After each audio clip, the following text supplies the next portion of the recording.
unpack what we've just seen here at Old Trafford tonight? It was a fun game for everyone at home. I think we started really well. We did a very good first half. The result should be completely different. And then, again, I think 6 minutes of the second half, similar to Nottingham.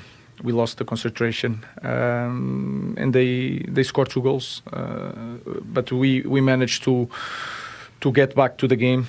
We scored 2 goals again, and then we have to finish the game. Just a throw in our possession. We need to to think about not to go again, but to take calm and to close the game. But in the end, it was a fun game. Did you think when you went 4-3 up, that was it? Because I saw you celebrate wildly as well, as much as the players. Yes, because I saw the effort of the players, I saw the effort of the fans, and in the end of the game, when you make 4-3, I have the feeling that we will continue to push to score another one. So we tried, but in the end, it was a draw. But the substitutions that you made as well, and you kept the formation fluid, but we did see that back four that so many people have spoken about. What do you take out of this tonight to go forward? The same, a lot of good things, but a lot of things to work. We are not winning games sometimes in the details. It's not about because it's a back four, back three, back five. It's the details that we need to work, understand of the momentums of the game. And you need to be more clinical because, again, today against a very good team, we create so many chances to win the game, and you should have won the 3 points. And also, when you talk about the 3 points, we spoke in the build-up to this game last Friday, about whether the glass is half full or half empty, and the fact that you've dropped 7 points now in the last 3 at home, I'm guessing that's the one that annoys you the most. Yeah, of course. When you win away, you should win at home. But we need to focus on the performance today was different from the last 2 at home. So that is also a point that we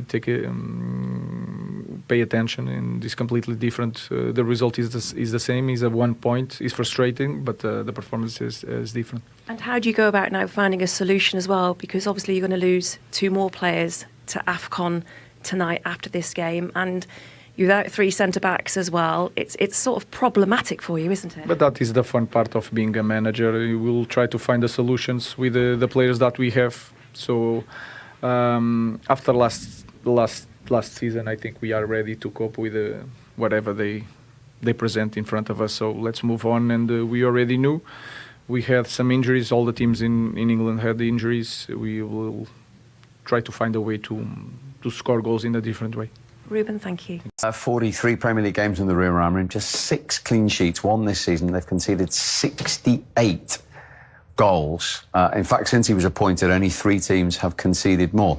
So whilst you two are making the point, attacking-wise, lots of positives and more than shoots of recovery, that is an issue, quite clearly, that he still hasn't sorted out. Yeah, it's an issue, and it's kind of what direction do you go, I suppose, as a coach, and do you shore it up? I mean, we spoke before the game about releasing Bruno that a little bit higher, and he's not playing with 2 holding midfielders, so is that leaving them a little bit more exposed through the middle of the pitch, like maybe like the first goal after half-time when it drops down and Bruno's out the game and Casemiro's there on his own. But yeah, it's that conundrum of they look so good going forward. I do think personnel at the back will help them. You know, that they're missing Maguire, they're missing De Ligt, they're missing big imposing centre-half. So I do think that will have an impact now that they look more dangerous. I think with a big figure at the back that coming into a team that's dangerous, I think it'll be easier for them to fit. I mean, for half an hour or so, they looked fantastic at the start of the game. They defended really well. Bournemouth had 1 header. So there's the balance is getting there, but then all of a sudden you kind of go bum, bum, bum and concede 4 goals and you feel like you're back to square one. You feel you can't have it both ways, can you? Because they've improved that dramatically in scoring. Only City now have scored more goals this season than Manchester United. Well, exactly, yeah.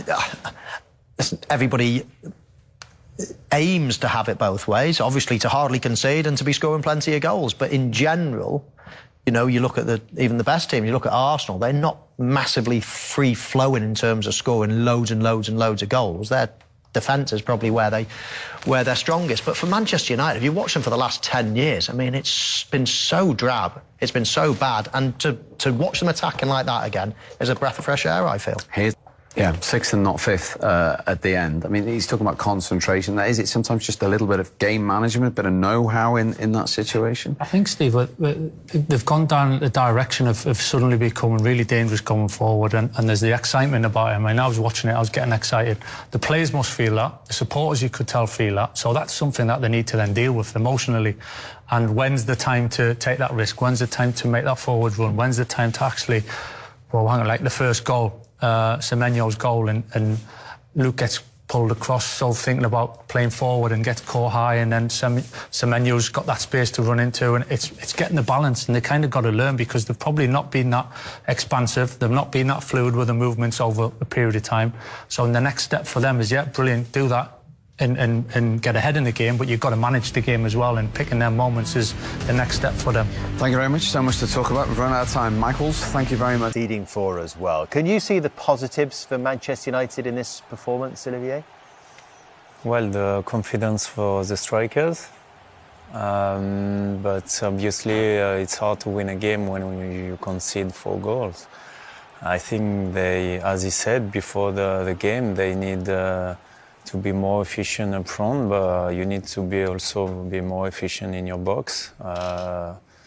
That's where you win games, in the opponent box and in your box. So they need to be more stronger, but it's not about only the defense, it's the whole team. And but I've seen great things. I mean, they created so many chances, and I really enjoy watch the game.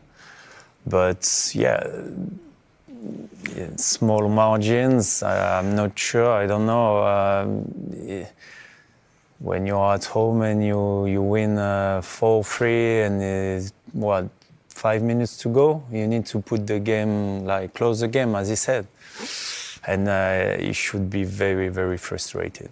He clearly is. He says it's not about the tactics and the formation, it's the details, which is costing, it seems, Manchester United time and time again right now, Jamie. And this inability to keep clean sheets is really hurting any progress. Yes, it's a big problem for them. Now, they had problems at both ends of the pitch last season. We highlighted before the game, they're improving in attack. We saw that again tonight. Some of the attacking players for Manchester United were fantastic. They had a lot of young defenders out there as well tonight, which didn't help. You're and Aiden Heaven, yeah. Yeah. And listen, I've been there as a young defender. You make a mistake more often than not, it ends up in the back of your goal. And that was the case tonight, because even though the game's finished 4-4 and Bournemouth probably should have won it at the end, Manchester United were by far the better team. And that was the first time in a long time, or certainly the first time under Ruben Amorim, when I've felt like I was watching what Manchester United should be, where it's just wave after attack, wave after wave, there's counter-attacks, and almost the opposition feel like they can't keep them out, and you're getting sucked back. I've been there as a defender. You're getting sucked back into that box in front of the Stretford end. You can't get out. And then it was felt inevitable when it went 3-3, I think, that United would go and make it 4-3. It just felt that, you'd seen that story happen so often before as players. We've seen that before, haven't we, Olivier? And I think we need to give credit to that team, Bournemouth, who didn't close the game and who attack like they were at home, like they play with freedom, like fearless. And we need to give credit to this team, which was really efficient up front. I mean, they to compare with the XG, I think they made the most of it. They certainly did. Manchester United versus Bournemouth. You missed pure football madness. On paper, it looked like a normal Premier League game at Old Trafford. In reality, it turned into one of the most chaotic matches of the season. By the final whistle, the scoreboard read 4-4. And everyone watching needed a moment to breathe. Manchester United started brightly and took the lead, only for Bournemouth to respond with determination. Just when United thought they had control, Bournemouth struck back again. This pattern repeated all night, one team scoring, the other refusing to give up. By halftime, United were ahead, but the sense of calm never arrived. The second half exploded into life. Bournemouth turned the game on its head. United fought back with moments of brilliance, and the stadium swung wildly between joy and disbelief. In just a few minutes, United scored twice to go 4-3 up, seemingly sealing the win. But football had one last twist. With time running out, Bournemouth found a late equalizer, silencing Old Trafford and completing an unbelievable comeback. 4 goals each, endless momentum shifts, defensive errors, stunning strikes, and raw emotion. It wasn't just a match. It was a reminder of why people fall in love with football. Unpredictable, painful, beautiful, and unforgettable.